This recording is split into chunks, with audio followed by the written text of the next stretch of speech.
Deputado Dr. Bernardo, bom dia, seja muito bem-vindo. Bom dia, deputado. Bom dia, Ranieri, bom dia, Ana Ruth, e bom dia a todos os ouvintes da Jovem Pan. Aqui, mais uma vez com a Ana Ruth, pela primeira vez com a Ranieri, prazer conhecê-lo. E estamos aqui para discutir os problemas e as soluções dos problemas do Rio Grande do Norte. Deputado Dr. Bernardo, o senhor hoje está no PSDB, mas há uma articulação para o senhor ir para o MDB. Já foi batido o martelo do seu ingresso no MDB, deputado?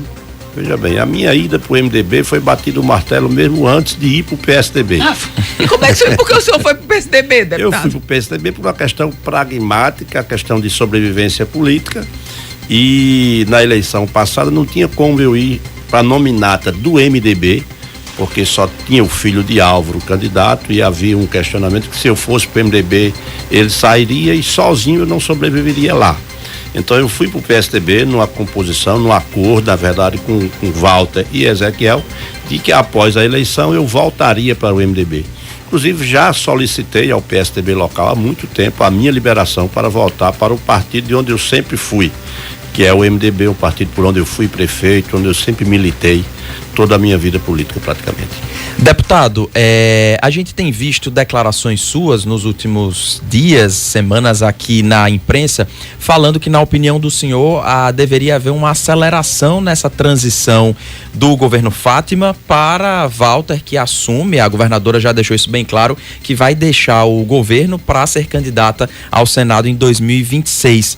O senhor acha que esse processo e que a governadora deveria renunciar antes da data limite ali no ano que vem, para que esse processo, para que Walter já assumisse o governo? Veja bem, uma excelente pergunta, foi pauta de toda a imprensa na última semana, acho que tinha sido a pauta principal. A manchete saiu como: o deputado Bernardo sugere que a governadora Fátima se afaste e antecipe o seu afastamento do governo. Na realidade, o que ocorreu de fato foi que um jornalista me ligou dizendo que havia um comentário de que isso iria ocorrer e perguntou o que é que eu achava. Na condição do MDB, já praticamente, eu disse o seguinte: eu disse que para o MDB seria bom, haja vista que Walter está trabalhando a formação de nominatas para o MDB, a estadual e federal, e uma vez no governo mais cedo, ficaria mais fácil para que ele montasse essas nominatas e seria um gesto do governo com o MDB. Mas daí até o cara botou a manchete dizendo: deputado Bernardo sugere que governadora Fátima antecipe a sua renúncia para janeiro, é totalmente diferente. Eu jamais iria sugerir à governadora, que foi legitimamente eleita para ser governadora até 31 de dezembro, eu jamais iria sugerir à governadora que antecipasse a sua renúncia. Nunca fiz nenhuma tratativa nesse sentido. Você entendeu? Agora, se você me perguntar, seria bom para o MDB? Claro que seria. Mas daí até eu tratar isso, eu realmente nunca tratei com a governadora desse tema. E o que eu tenho escutado do Gabinete Civil é que ela vai ficar até 30 de março, quando será o prazo para desincompatibilização, para aí sim ser candidata a governadora, a senadora. Eu acho que ela fica até lá, até porque é um momento em que vai haver muita entrega. Há um trabalho do governo e o governo se faz por entregas. Ela quer, por exemplo, participar como governadora do lançamento da BR-304, ainda tem alguns cefetes para serem entregues, tem a questão das estradas, que até abril do próximo ano, algumas já estarão feitas, esse programa de estradas. Então acho que o governo jamais vai antecipar a sua saída, mas repito, se ela assim fizer, claro, o MDB vai achar bom. Deputado Dr. Bernardo, hoje o senhor se coloca como candidato à reeleição ou o senhor vai ser candidato a deputado federal? Eu faço essa pergunta porque muito se falou sobre a possibilidade da sua esposa, Kaline Amorim, ser candidata a deputada estadual. Como é que está essa construção familiar, deputada? Veja bem, na eleição passada, eu já saí candidato a deputado estadual e a minha esposa Kaline foi candidata a federal numa nominata tentando fazer com que Garibaldi viesse a ser deputado federal.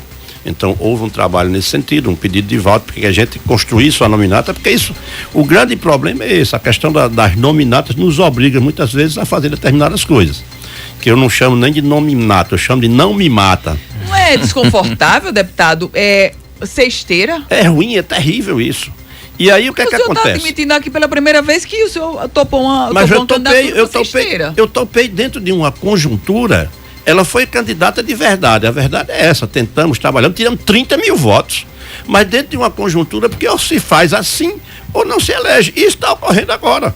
Está sentado lá Kelps, Abraão Lincoln, Carlos Eduardo, Rafael Mota, todos conversando. Claro que não vai se eleger os 4. Alguém vai ter que ser esteira. Eles estão conversando em qual partido, deputado? Provavelmente no Solidariedade ou até no MDB. Eu, por exemplo, todos eles? Eu, por exemplo, conversei com Kelps. Há uma possibilidade de ir para o MDB.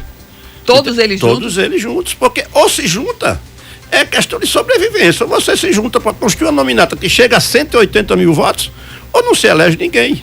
Desculpa, Rani, mas, deputado, nesse contexto, então, a gente vai ter uma nominata de muitas esteiras. O senhor está falando de Kelps Lima, de Rafael Mota, de Abraão Lincoln, o senhor iria para o MDB, ou seja, não dá para eleger todo mundo. É exatamente o que nós estamos falando, mas não existe nada disso que não seja republicano. Isso é republicano. É uma questão de sobrevivência política. Nós tivemos na eleição passada, Ana Ruth, um absurdo. Beto ficou sozinho na nominata, perdeu o mandato. Garibaldi ficou sozinho, perdeu o mandato. E por aí vai. Foram candidatos em várias nominatas e não foram eleitos. Então, realmente, por questão de sobrevivência, a classe política, os possíveis candidatos vão ter que se juntar para tentar sobreviver, fazer 1 ou 2 vagas e, obviamente, tentar se eleger. O MDB, deputado, trabalha para eleger quantos deputados estaduais nesse grupo mais forte com o Ezequiel, o MDB mais turbinado na eleição do ano que vem? O que existe, as conversas que existem hoje, há uma possibilidade real de 7 dos atuais deputados estaduais virem para o MDB. Quem seria? O próprio Ezequiel, Bernardo, Kleber, 3. Hermano, 4. Eudiane, 5. Galeno, 6. E tá faltando um aqui. Mas é normal. De 7 eu ainda disse 6, né?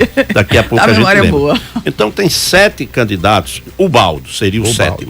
Então as conversas estão no sentido de que esses 7 candidatos viriam para o MDB. E renovem os mandatos. Aí nós temos fortes nomes para construir uma nominata para fazer de 9 a 10 deputados estaduais. Nomes fortes como Gustavo Soares, como Tiago de Parelhos, como Antônio Macaco de Jardim de Piranhas. Então a gente está construindo isso. Mara de Riachuelo, a gente está construindo uma nominata. Flávio de Berói, a gente tem conversado, de Nova Cruz, de forma que o MDB pretende fazer entre 9 e 10 deputados estaduais numa conjuntura de 24. Se for 30, isso aumentaria mais ainda. Deputado, o senhor citou aí o nome do deputado Hermano Moraes. Então, o deputado Hermano, ele já está de malas afiveladas para o MDB? Não, aí só quem pode dizer é ele. O que eu estou dizendo é que nós estamos conversando. Porque ontem ele esteve aqui e disse que ia ficar no PV. Nós estamos conversando com o Hermano, participei de reunião, tenho certeza que ele participou de reunião com o Walter e expressou o desejo de vir para o MDB. Isso aí eu tenho certeza.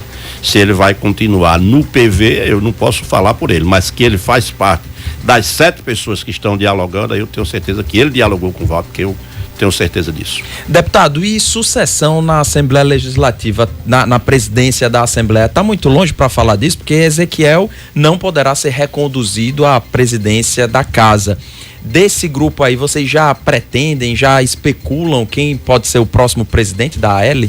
Eu acho que está longe porque nós não sabemos nem quem vai votar, porque primeiro tem que passar pela eleição e ser eleito para poder discutir a nova eleição. Então eu acho que está cedo para se falar, embora a gente conversa na Assembleia. Kleber é um nome muito bom, é um cara que tem um trânsito muito bom com todos os colegas, mas é o que eu disse, Kleber vai ter que se reeleger deputado primeiro, assim como eu também e os demais. Deputado doutor Bernardo, eu queria voltar à questão de deputado federal. Então, nesse aspecto, o senhor hoje, então, vai ser candidato à reeleição e aí o senhor colocaria sua esposa para ser candidata a federal de novo? O meu projeto hoje... O meu projeto doutor Bernardo hoje é candidato deputado federal. O senhor hoje é candidato a deputado federal. O meu projeto hoje é de deputado federal. Agora, a minha candidatura a deputado estadual, ela depende de mim. A minha candidatura a deputado federal depende de construir uma nominata que tenha viabilidade de eleger alguém, ainda que não seja eu, mas que eleja alguém. Eu não posso sair no MDB, como Garibaldi, por exemplo, fez, construir uma nominata no MDB sem possibilidade de eleger ninguém e eu entrar numa aventura dessa, sabendo que irei perder a eleição.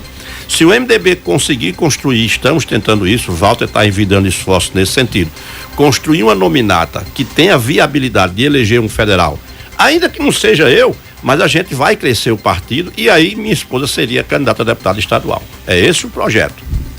Deputado, como é que o senhor avalia, quem esteve aqui com a gente há pelo menos uns 10 dias, foi o deputado João Maia. O deputado João Maia disse o seguinte, que para deputado federal, palavras dele, tá? Inclusive viralizou, teriam só 3 chapas, o PL, o União Brasil, União Progressistas, no caso a Federação, e o PT. Ele disse que não passa disso. O que é que o senhor acha? Ele, portanto, excluiu o MDB. Eu acho que João Maia pode falar pelo PP. Pode falar pelo PP, não pode falar por federações e por outros partidos. O MDB está tentando construir uma nominata e eu acho que vai haver viabilidade de se construir. Mas é aquela história. Kleber disse uma coisa que eu achei interessante na entrevista dele. Normalmente as eleições elas começavam após o carnaval. Houve uma antecipação. Eu vi ontem uma pesquisa de Pau dos Ferros, ouvi no BG ontem uma pesquisa em Santa Cruz. Quer dizer, a gente antecipou muitas coisas. Então tem muita água para rolar, como dizia Magalhães Pinto, política é como a nuvem, você olha daqui a pouco, está totalmente diferente, então tem muita coisa para acontecer.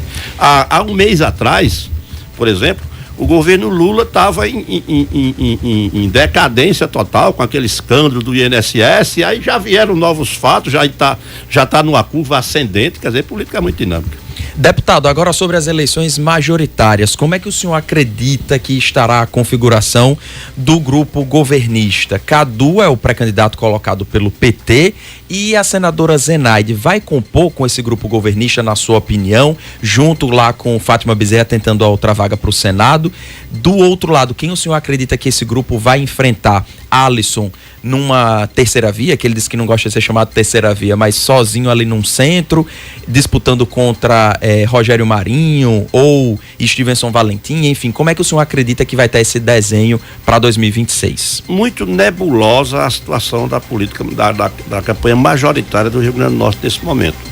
Zenaide, numa situação realmente delicada, porque ela tem um alinhamento muito grande com Alisson, e é importante para o senador fazer parceria com um candidato a governador que esteja bem, porque de qualquer forma puxa. Eu sempre digo que há um risco muito grande no estado. Se Alisson for candidato a governador e estiver bem como está hoje, é favorável muito para Zenaide, porque eu vi uma eleição aqui, Ana, em que Geraldo Melo ganhou por apenas 14 mil votos para governador. Vanderlei Mariz e Zezito Martins, que eram os senadores, não acreditaram, nem acompanhavam o Geraldo nos comícios. Eles não acreditaram que tinha chance contra Lavô e Jajá. Geraldo ganhou só por 14 mil votos e quase leva os dois que perderam por 15 mil votos para Lavô e Jajá. Então, pode ser que ocorra isso. Então, é uma situação muito delicada. Zenaide sair de perto de Alisson hoje, a preço de hoje, eu acho que fica difícil. Vai acabar saindo. Nós vamos ter 3 candidatos a governador, se assim for, com 3 candidatos a senador. Não vai ter os 6 nomes, a não ser que Álvaro Dias dispute junto com o Stevenson na chapa de Rogério. Mas tem muita água para rolar, como eu disse. Eu acho que Cadu está apenas começando. Não existe campanha ganha. Nós vimos aqui Vilma de Faria contra Fernando Bezerra, que era tido como eleito e acabou. Nós vimos agora Natal, há muito pouco tempo, uma verdadeira mudança próxima à eleição. Nós estamos há um ano e tanto da eleição. Cadu está apenas começando. Eu acho que o governo passa por dificuldades de avaliação, mas é um governo que eu costumo dizer que o político ele pode perder popularidade, não pode perder credibilidade.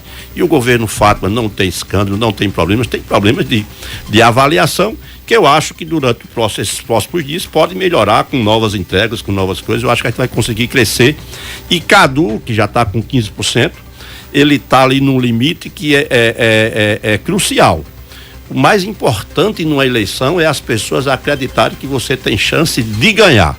A dificuldade de Cadu nesse momento inicial é que é um nome desconhecido e que as pessoas a princípio não acreditam na possibilidade de vitória. Mas na hora que isso começar, ele é um cara que tem uma desenvoltura muito boa, não é um cara da extrema esquerda. É o seu candidato, deputado? É o meu candidato. A minha chapa, eu até brinquei outro dia, CFZ, que é Cadu, Fátima e Zenaide. Deputado doutor Bernardo, o seu nome já foi posto pelo menos há uns 2 meses como uma possibilidade de ser vice de Cadu Xavier. E agora já surgiu um outro nome, o nome da prefeita de Pau dos Ferros, Mariana Almeida. Quem seria o melhor vice para Cadu, deputado? Veja bem, o meu nome foi posto como uma possibilidade, eu fui perguntado se toparia.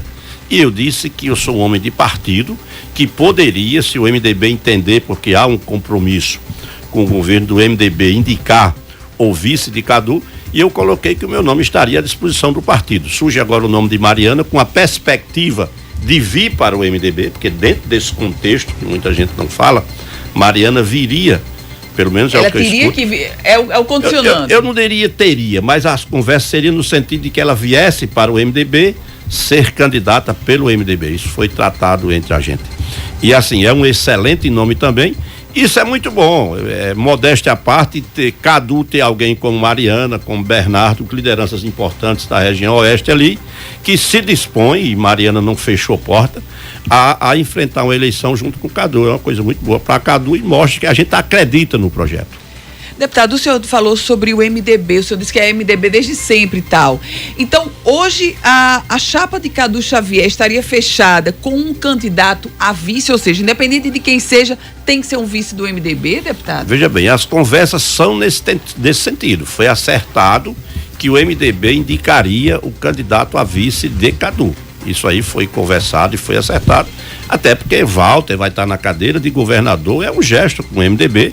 O espaço já é atualmente do MDB, é mais do que justo, mas obviamente que eu não sei se fica fechado no sentido de criar problema, de fazer uma aliança com outros partidos e procurar crescer.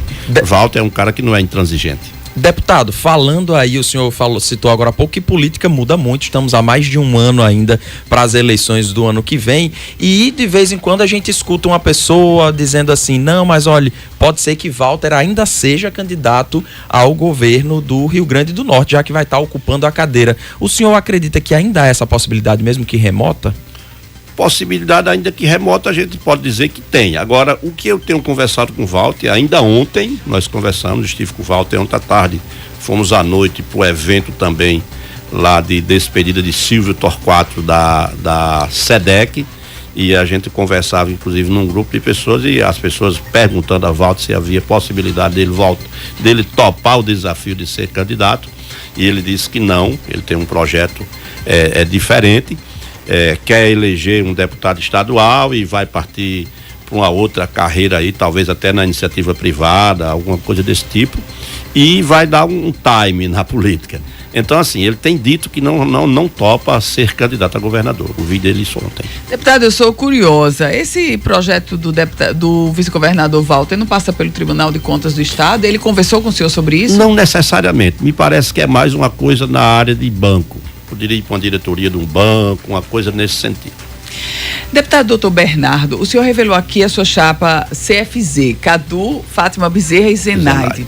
No entanto, Zenaide, está escancarado que ela está no palanque do prefeito de Mossoró, Alisson Bezerra. Fátima Bezerra está no palanque de Cadu Xavier. Isso não causa um desconforto de estar com duas candidatas em dois palanques distintos, deputado? De forma nenhuma, não tem desconforto nenhum, até porque nós temos direito a 2 votos. Até então, a governadora Fátima nem candidata a senadora tem no segundo voto. Eu tenho que ter uma segunda opção. E política, eu tenho uma aliança, porque isso não é uma decisão minha. São vários prefeitos, eu tenho 15 prefeitos, eu tenho inúmeras lideranças, que a senadora Zenaide tem parceria com essas lideranças ligadas a mim. E eu fui um elo de ligação dela com esses prefeitos, e que, em consequência disso, eu assumi um compromisso de votar nela para senadora. E aí vou cumprir, não é que eu vou ter que cumprir, eu vou cumprir, porque eu sou uma pessoa de cumprir compromisso, e portanto vou votar em Zenaide para senador, não vejo nenhum problema. A dificuldade, deputado, dessa articulação, o senhor é do grupo governista, entre esses prefeitos, o senhor circula muito pelo interior do estado, a dificuldade de defender o governo Fátima junto a esses prefeitos no interior do estado, o senhor falou dessa dificuldade de avaliação que o governo passa para a eleição do ano que vem.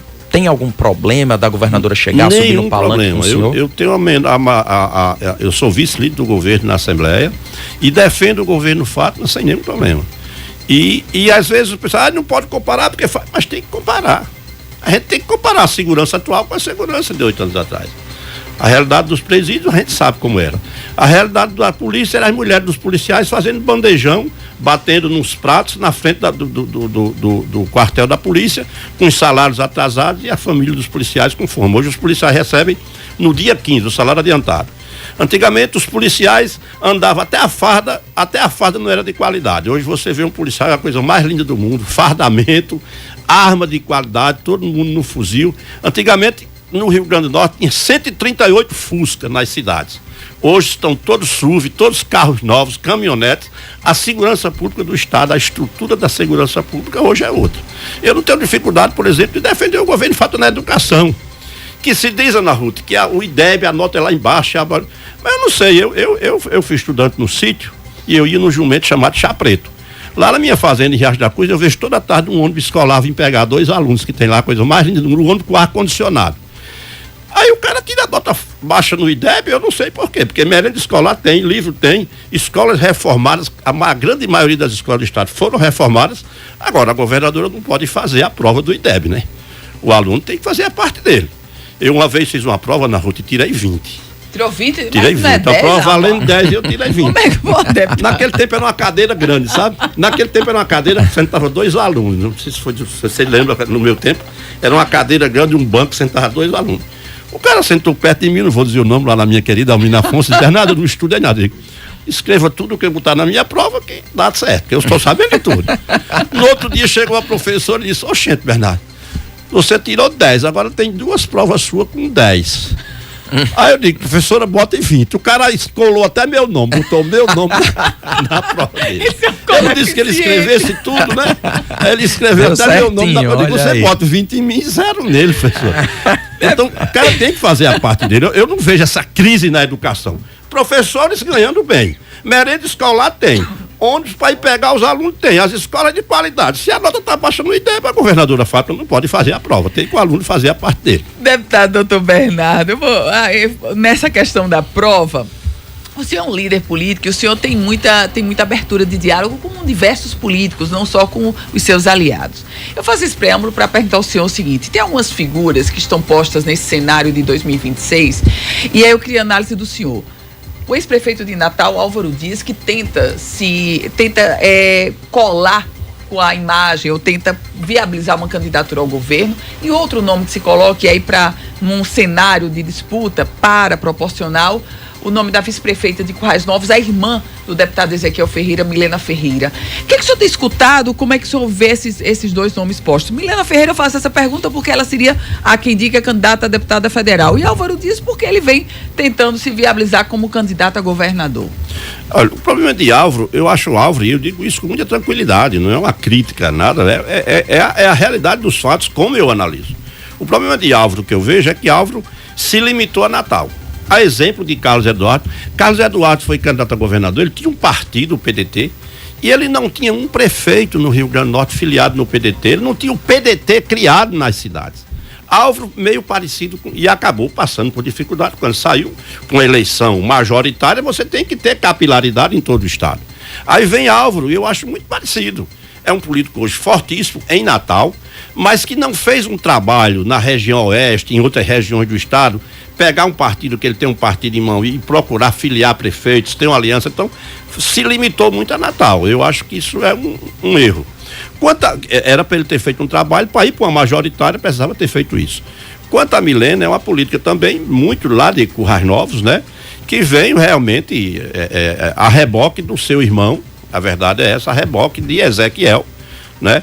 Que sai para deputado estadual. A gente vinha sempre conversando no sentido de que Ezequiel viesse para o MDB e saísse candidato a deputado federal junto comigo, que aí seria um projeto que teria viabilidade, como eu disse, de eleger um federal no MDB e fortalecer o partido, né? Mas infelizmente Ezequiel pretende ficar na Assembleia, isso que eu tenho conversado com ele, e aí surgiu essa questão de Milena vir para federal, mas realmente é uma política de Currais Novos. E seria no MDB, deputado? No MDB. Diferentemente de Ezequiel, que é um político estadual. E o senhor acredita, então, que Álvaro Dias tem poucas chances na majoritária para a eleição do ano que vem, então, para governador, por exemplo? Eu não diria que ele tem pouca chance, eu diria que ele tem dificuldade porque ele não é um político que tem capilaridade em todo o estado, e para você ser candidato a governador é interessante que você tenha uma capilaridade em todo o estado. Deputado doutor Bernardo, o senhor falou sobre um nome que está, inclusive, hoje em São Paulo, mas o senhor trouxe para a cena agora de 2026 no Rio Grande do Norte. Carlos Eduardo, ex-prefeito, ele tem conversado sobre ser candidato a federal? De manhã, de tarde, de noite e de madrugada.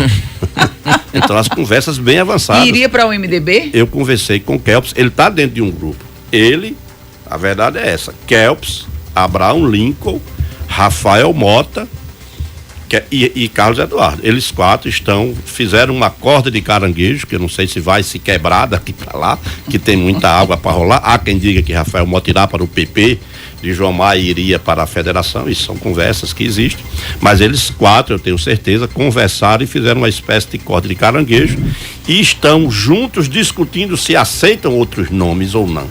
É essa o que eu sei. E uma possibilidade é o MDB? Porque eu conversei com o próprio Kelps, ele poderá sair do Solidariedade. É uma coisa que está muito cedo ainda, mas há uma possibilidade. Deputado estadual, deputado doutor Bernardo. Deputado, muito obrigada por sua entrevista aqui no Jornal da Manhã, essa entrevista exclusiva, onde a gente conversa sobre política, e como é bom conversar de forma muito transparente, fazendo todas as perguntas, e o senhor trazendo tantas informações exclusivas para os nossos ouvintes. Excelente dia para o senhor, deputado. Às vezes eu sou reclamado pelo excesso de sinceridade. Mas é que o senhor é elogiado. A qualidade. Muito obrigado, deputado doutor Bernardo.